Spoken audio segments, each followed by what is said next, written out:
Hello everyone, সবাইকে স্বাগত। পলিটেকনিকে তোমরা যারা সেকেন্ড সেমিস্টারে রয়েছো, কাল রয়েছে তোমাদের ম্যাথামেটিক্স 2 সাবজেক্টের পরীক্ষা।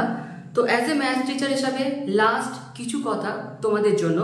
তো প্রথম যে কথা, যে তোমরা যেভাবে এক্সামে যে জিনিসগুলোকে ফলো করবে, ধরো কোনো একটা কোয়েশ্চেনের প্রবলেম তুমি সলভ করছো এবং লাস্টে গিয়ে দেখা যাচ্ছে যে অ্যান্সারটা মিললো না, তো কোনোভাবে কিন্তু পুরো প্রবলেমটাকে ক্রস দিয়ে আসবে না।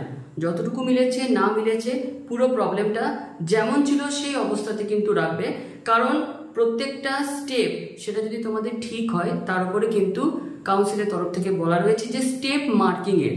তো সেই জন্য কোনো প্রবলেম যেমনই অবস্থায় থাক ক্রস দিয়ে আসবে না, কারণ ক্রস দিয়ে যদি তুমি চলে আসো সেক্ষেত্রে কিন্তু মার্কস কোনোভাবে তোমাদেরকে দেওয়া যায় না।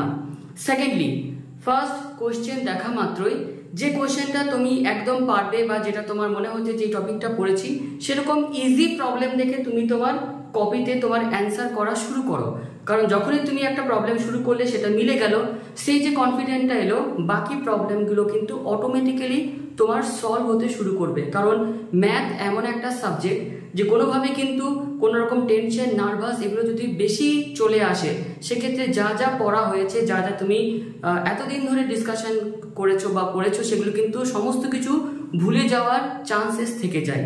সেই জন্য কোনো রকম কোনো কিছু কথায় কান না দিয়ে প্রবলেম যখনই তুমি সেমিস্টারে কোয়েশ্চেন পেলে সেই কোয়েশ্চেনটা কোন টপিকের সেটা দেখে নিয়ে সেই টপিকে কি কি কন্টেন্ট ছিল, কি কি ফর্মুলা ছিল মনে করে করে প্রবলেমগুলোকে কিন্তু সলভ করবে। আর আজকে তোমাদের শেয়ার করছি যে কোন কোন টপিকগুলো মোটামুটি তোমরা পড়ে গেলে 60 বা পাস মার্কস যা যেরকম দরকার সেগুলো তোমরা কভার আপ করতে পারো। আর একটা জিনিস লাস্টে ছোট্ট কথা, যে প্রত্যেকটা জিনিস যেহেতু এখনো তোমাদের হাতে সময় রয়েছে একবার করে কপিতে প্র্যাকটিস করে লিখে নিয়ে জিনিসটাকে দেখে নাও, কারণ ম্যাথ এমন একটা সাবজেক্ট যে না লিখে একবার না কষলে শুধুমাত্র তুমি যদি দেখে গিয়ে পরীক্ষার হলে যাও সেক্ষেত্রে কিন্তু কোনোভাবে প্রবলেমটা দেখবে পরীক্ষার হলে সলভ হয় না। তো আজকে সময় রয়েছে, কাল সকালে এক্সাম, তো একটু প্র্যাকটিস করে নাও। এবার আমরা আসি যে তোমাদের জন্য কোন কোন টপিকগুলো আমরা ইন জেনারেল অ্যানালাইসিস করে দেখেছি যে কোন কোন কন্টেন্ট থেকে কত নাম্বার আসে। তো প্রথমে matrix, determinant, partial derivative, differential equation first order second order, statistics, integration, এই কিছু কন্টেন্ট টপিক বা পার্ট বলতে পারো যেগুলো প্রত্যেককে বলবো যে একবার করে নেওয়ার জন্য। প্রত্যেকটা কন্টেন্টের যে ক্লাস সেটা কিন্তু ইউটিউবে দেওয়া আছে, শুধু একটু করে এক ঝলক দেখে নাও, 20 থেকে 22 মিনিটের ম্যাক্সিমাম ক্লাস প্রত্যেকটা, তো অনেকটা কিন্তু হেল্প পাবে। আর যাদের অবস্থা খুবই খারাপ যে আমরা শুধুমাত্র পাসিং মার্কস চাই তাদেরকে আমি সাজেস্ট করবো যে matrix, determinant, statistics, partial derivative, এই চারটা করলে তোমরা মোটামুটি পাস, না আমরা পাস বলতে যেটা বোঝাচ্ছি 30 থেকে 35 মতো তোমরা কিন্তু পেয়ে যাবে। তো ইন জেনারেল ম্যাট্রিক্স থেকে যেটা দেখা যায় যে 7 থেকে 8 মার্কস মতো তোমাদের মানে কোশ্চেনে আসে, ডিটারমিনেন্টে 5 থেকে 6, পার্শিয়াল ডেরিভেটিভে 7 থেকে 8, শর্ট কোশ্চেন লং কোশ্চেন সমস্ত কিছু ধরে বলছি। ডিফারেন্সিয়াল ইকুয়েশন ফার্স্ট অর্ডার থেকে 10 থেকে 12, সেকেন্ড অর্ডার থেকেও সেম 10 থেকে 12, স্ট্যাটিস্টিক্সে 10 থেকে 12, ইন্টিগ্রেশনে 7 থেকে 8। তো লাস্ট এক ঝলক একটু ডিসকাশন করে নিই কি কি গুলো তোমরা দেখে যাবে, শুধুমাত্র কোনো রকম কোনো সাজেশন নয়, টপিকগুলোকে দেখে নাও।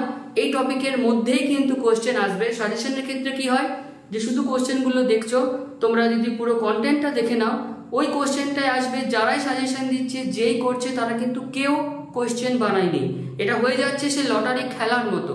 তো কোনোভাবেই কিন্তু লটারি খেলতে যাবে না, পড়লে মিলে গেলে যে পাচ্ছে 1 কোটি, যে পাচ্ছে না কিছুই পাচ্ছে না, সেটা কিন্তু একভাবে কোনোভাবে না এগিয়ে যে একটা স্ট্যান্ডার্ডে থাকবে, একটা এভারেজে থাকবে, যাতে তোমার বিপদ না আসে সেজন্য টপিকগুলোকে দেখে নাও যে এই ম্যাট্রিক্সে কি কি রয়েছে, এইগুলো পড়লে আমি মোটামুটি এত থেকে এত পাবো, কিন্তু কোনোভাবে এই দুটো আমি পড়ে যাব না বা এই দুটো কোশ্চেন করলে যাব না। কোশ্চেন করলে আমাদের কনসেপ্ট, আমাদের নলেজ কিন্তু ক্লিয়ার হয় না।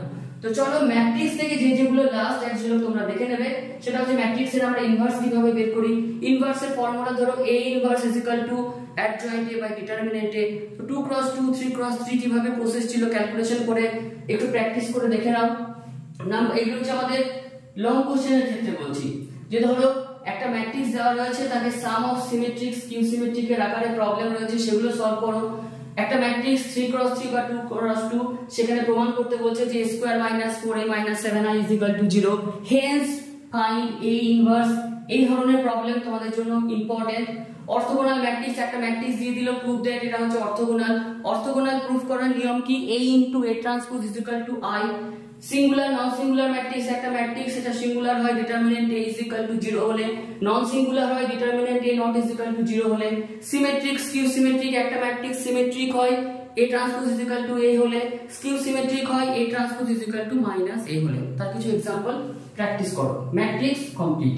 ডিটারমিনেন্টের আমাদের লং কোশ্চেনের মধ্যে দুটো টপিক রয়েছে, চিওস মেথড, ক্র্যামারস রুল। খুব ইম্পর্টেন্ট। চিওস মেথড 4x4 অর্ডারের ডিটারমিনেন্টের ক্ষেত্রে, ক্র্যামারস রুল 2x2 রয়েছে, 3x3 রয়েছে, দুটোই দেখে নাও। উইদাউট এক্সপ্যান্ডিং একটা ডিটারমিনেন্ট রয়েছে, উইদাউট এক্সপ্যান্ডিং এ তোমাকে প্রমাণ করতে বলছে সেই ধরনের প্রবলেমের সমস্ত প্রবলেমের অ্যানসার হয় 0। সেক্ষেত্রে আমাদের যেটা টার্গেট থাকে যে ডিটারমিনেন্টের মধ্যে যে কোনো দুটো রো বা যে কোনো দুটো কলামকে আমরা ইকুয়াল করে 0 দেখিয়ে দিচ্ছি, বা ডিটারমিনেন্টের কিছু প্রুফ দেয় যে একটা ডিটারমিনেন্ট এটা সমান এটা প্রুফ করো। সিম্পল যদি কিছু অপারেশন করতে না পারছো, প্লাস মাইনাস প্লাস যেভাবে 3x3 অর্ডারের ডিটারমিনেন্ট ভেঙে দাও, রাইট হ্যান্ড সাইড চলে আসবে, আমরা মার্কস কালেক্ট করে নিচ্ছি। পার্শিয়াল ডেরিভেটিভে লং কোশ্চেন থেকে একটাই কনসেপ্ট রয়েছে, অয়লার্স থিওরেম। তো অয়লার্স থিওরেম আমরা কিভাবে বুঝি? লেফট হ্যান্ড সাইডে ধরো x ∂f/∂x plus y ∂f/∂y plus z ∂f/∂z কিছু রয়েছে। তো এইরকম স্টেটমেন্ট গুলো অয়লার্স থিওরেম, যেগুলো আমরা ক্লাসে পড়েছি, ইউটিউবে দিয়েছি, একটু দেখে নাও। হোমোজিনিয়াস ফাংশন, একটা ফাংশন অয়লার্স থিওরেম অ্যাপ্লাই করছো, আগে হোমোজিনিয়াস হতে হবে, তারপর তাকে অয়লার্সে অ্যাপ্লাই করতে পারি। আর কিছু 2 ভেরিয়েবলস 3 ভেরিয়েবলস এর ফাংশন রয়েছে, সেখান থেকে uxx uyy uxy কিভাবে ফাইন্ড হয় সেই एग्जांपल গুলো দেখে নাও। ডিফারেনশিয়াল ইকুয়েশন ফার্স্ট অর্ডার থেকে লং কোশ্চেনের জন্য যে তিনটে টপিক ইন জেনারেল যে দুটো আসে, তো একটা হচ্ছে linear differential equation, exact differential equation, homogeneous differential equation. এই তিনটে কিভাবে করেছিলাম ক্লাসেও ইউটিউবে দিয়েছি, দেখে নাও। আর এখান থেকে আমাদের শর্ট কোশ্চেনে যেগুলো ইম্পর্টেন্ট, একটা ডিফারেনশিয়াল ইকুয়েশন দিয়ে দিল, অর্ডার কত, ডিগ্রি কত। আর সেকেন্ডলি একটা নরমাল ইকুয়েশন দেওয়া রইলো, তার ডিফারেনশিয়াল ইকুয়েশন কত। এই ধরনের एग्जांपल দেখে নাও। সেকেন্ড অর্ডার ডিফারেনশিয়াল ইকুয়েশন খুবই সোজা, কমপ্লিমেন্টারি ফাংশন পার্টিকুলার ইন্টিগ্রাল বের করার। কমপ্লিমেন্টারি ফাংশনের জন্য রয়েছে 3টে রুল, পার্টিকুলার ইন্টিগ্রালের জন্য রয়েছে 4টে রুল। ইউটিউবে ক্লাসে সমস্ত কিছু ডিসকাশন করা হয়েছে, দেখে নাও। স্ট্যাটিস্টিক্স থেকে 4টে কন্টেন্ট, মিন, মিডিয়ান, মোড, এসডি। একটা एग्जांपल দেওয়া রইলো, সেখান থেকে মিন এবং এসডি বের করতে বলা হয়। বা আরেক ধরন থাকলো একটা एग्जांपल, যেখান থেকে বললো ক্যালকুলেট মিডিয়ান এন্ড মোড। তো এই মিন এসডি আসতে পারে, মিডিয়ান মোড আসতে পারে, কি আসবে জানি না, পুরোটাই দেখে নাও। শর্ট কোশ্চেনের মধ্যে কিছু ডেটা রইলো, মিন কত, কিছু ডেটা রইলো মিডিয়ান কত, কিছু ডেটা রইলো মোড কত, কিছু ডেটা রইলো এসডি কত। এই ধরনের एग्जांपल আমরা করেছি, ইউটিউবে ক্লাসেও দিয়েছি। ইন্টিগ্রেশনের ক্ষেত্রে সিম্পল ইন্টিগ্রেশনের কিছু एग्जांपल ফান্ডামেন্টাল, সেখানে ত্রিকোণমিতিক ফাংশন থাকতে পারে বা অ্যালজেব্রিক ফাংশন থাকতে পারে। একটা প্রবলেম রইলো, সেখানে সাবস্টিটিউট, নরমাল তার কোনো ফর্মুলা মিলছে না, সাবস্টিটিউট করে ইন্টিগ্রেশনের ফর্মুলা অ্যাপ্লাই হচ্ছে, তো মেথড অফ সাবস্টিটিউশন। দুটো ইন্টিগ্রেশনের মধ্যে দুটো আলাদা আলাদা ফাংশন ইনটু আকারে রয়েছে, ইন্টিগ্রেশন বাই পার্টসের ফর্মুলা অ্যাপ্লাই করতে হবে, সেই ধরনের एग्जांपल আসতে পারে।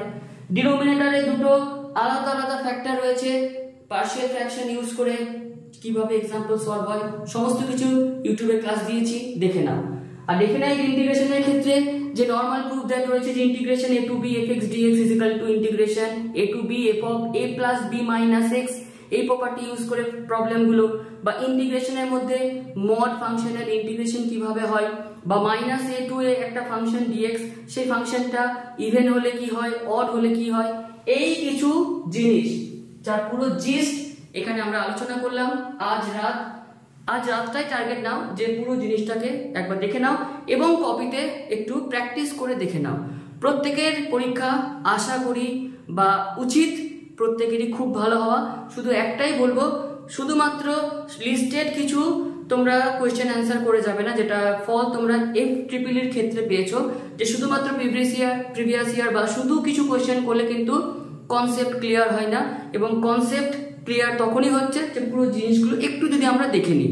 তো যার যেরকম ক্যাপাসিটি, যাদের অবস্থা খুব খারাপ, matrix, determinant, partial derivative, statistics দেখে নাও। যারা এতদিন ধরে পড়ে এসেছো তারা পুরো জিনিসটা করে নাও, প্রত্যেকে কিন্তু 60-60 অবশ্যই পাবে, কারণ শর্ট কোশ্চেনে 15টা কোশ্চেন থাকছে, 10টা করতে হচ্ছে। লং এর ক্ষেত্রে 9টা থাকছে, তোমাকে 5টা করতে হচ্ছে।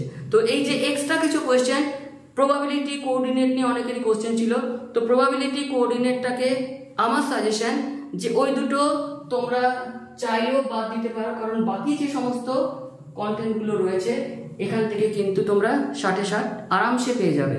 তো প্রত্যেককে বেস্ট অফ লাক। কাল কেমন পরীক্ষা হলো অবশ্যই জানিও।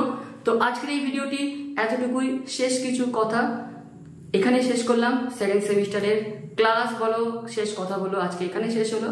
তো ধন্যবাদ।